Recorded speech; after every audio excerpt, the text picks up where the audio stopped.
Your sexual urges are valid. It is there for a reason. You're not committing a sin when you have them. It only becomes a sin when you act on them outside of God's will. That is, when you involve in sexual activities when you're not married as a man or as a woman, but they are valid. So what do you do when these urges come? Because they will always be there. So what do you do? The first thing I would say is that know your whys. Why do you want to walk this work of sexual purity? Why are you keeping yourself? What is the reason?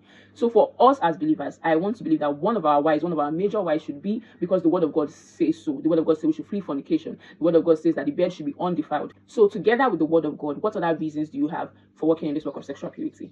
I'll give a backstory.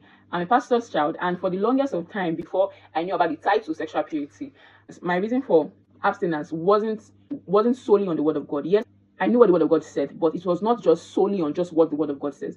Like I said earlier, I'm a pastor's child. And then when I was much younger, I think when I was in primary school, very, very young, I know I made that decision when I was very, very young. I'm sure when I was in primary school. And you hear people saying the pastor's children are the worst, pastor children are this, are that. And it was always annoying me. So I was like, I'm going to do the opposite of what people always told me pastor's children are.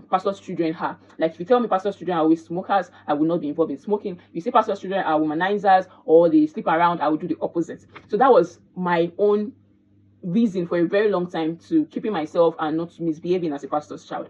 Even when I got to secondary school, that is high school, I was so bent on this. I had my friends, those around me, were dating, having a boyfriend and girlfriend, and I had a lot of people I had crush on, but I was so bent that I was not going to do this. There was this guy I was telling them that I would not date you until after secondary school because I was like, I wanted to keep this, I wanted to prove a point. Now I know better, and I have otherwise why I'm working in sexual purity.